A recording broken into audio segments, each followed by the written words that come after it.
ಎಲ್ರಿಗೂ ನಮಸ್ಕಾರ and welcome to my YouTube channel. So ಇದು ಸ್ಯಾಟರ್ಡೇ ನೈಟ್ ಅರೌಂಡ್ 8 o'clock ಆಗಿತ್ತು. ಇಲ್ಲಿ ನಮ್ಮ ಮಾವನ ಮಕ್ಕಳೆಲ್ಲ ಕೂತ್ಕೊಂಡು ನಂದೇ ಯೂಟ್ಯೂಬ್ ಚಾನಲ್ದು ಶಾರ್ಟ್ಸ್ ನೋಡ್ತಾಯಿದ್ರು. ಆಮೇಲೆ ಬೆಳಗ್ಗೆ ಎದ್ದು ನಮ್ಮಮ್ಮ ನಾಷ್ಟಕ್ಕೆ ರೆಡಿ ಮಾಡ್ತಿದ್ರು. ಸೇಮ್ ಓಲ್ಡ್ ಉಪ್ಪಿಟ್ಟು. ಸಂಡೇ ಮಾರ್ನಿಂಗ್ ಅಂತ ಬಂದರೆ ಒಂದು ಉಪ್ಪಿಟ್ಟಾಗಿರುತ್ತೆ, ಇಲ್ಲ ಬಿರಿಯಾನಿಗಿರುತ್ತೆ, ಎರಡು ಬಿಟ್ಟು ಇನ್ನೇನೂ ಮಾಡಲ್ಲ.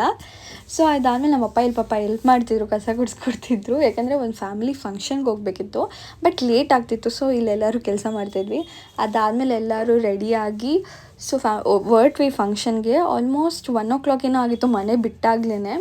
ಸೊ ಹೋಗ್ತೀವಿ. ಸೀರಿಯಸ್ಲಿ ಎಲ್ಲ ಎವ್ವಿ ಬಿಸಿಲಿತ್ತು ಸಿಕ್ಕಾಪಟ್ಟೆ. ಆಮೇಲೆ ಅಲ್ಲೋಗಿ ನೋಡ್ತೀವಿ ವೆನ್ಯೂ ಅಲ್ಲಿ ಸಿಕ್ಕಾಪಟ್ಟೆ ಜನ ಇದ್ದಾರೆ. ಸೊ ಸಂಡೇ ಇಷ್ಟೊಂದು ಜನ ಎಲ್ಲ ನೋಡ್ತಿದ್ರೆ ಐ ಗೆಸ್ ನಿಮ್ಗೆ ಆಲ್ರೆಡಿ ಗೊತ್ತಾಗಿರುತ್ತೆ ನಾನು ಯಾವ ಫಂಕ್ಷನಿಗೆ ಹೋಗಿದ್ದೀನಿ ಅಂತ. ಎಸ್ ಕರೆಕ್ಟ್, ನಾವು ಬಂದಿರೋದು ಬೀಗ್ರೂಟಕ್ಕೆ. ಸೊ ಬೀಗ್ರೂಟ ಅಂದರೆ ಯಾರಾದರೂ ಬಿಡ್ತಾರಾ ಚಾನ್ಸ್ನ? ಅದು ಗೌಡ್ರ ಮನೆ ಬೀಗ್ರೂಟ ಅಂದರೆ ಯಾರಾದರೂ ಬಿಡ್ತಾರಾ? ಸೊ ಸರಿ ಅಂದ್ಬಿಟ್ಟು, ಅಂದರೆ ಅದು ನಮ್ಮ ಕ್ಲೋಸ್ ರಿಲೇಟಿವ್ ಆಗಿದ್ದರಿಂದ ಸೊ ಫ್ಯಾಮಿಲಿ ಎಲ್ಲ ಹೋಗಿದ್ವಿ. ಆ್ಯಂಡ್ ಜನ ಮಾತ್ರ ಸೈಕಾಗಿದ್ರು ಅಂದ್ಕೊಳ್ಳಿ. ಈ ದೇವಸ್ಥಾನದಲ್ಲೆಲ್ಲ ಊಟ ಹಾಕ್ಸ್ವಾಗ ಚೇರಿಂದ ನಿಂತ್ಕೊಂಡು ವೆಯ್ಟ್ ಮಾಡ್ತಿರ್ತಾರೆ ಗೊತ್ತಾ, ಸೇಮ್ ಸಿಚುವೇಶನ್ ಇತ್ತು. ಅಷ್ಟು ಜನ ಇದ್ದರು.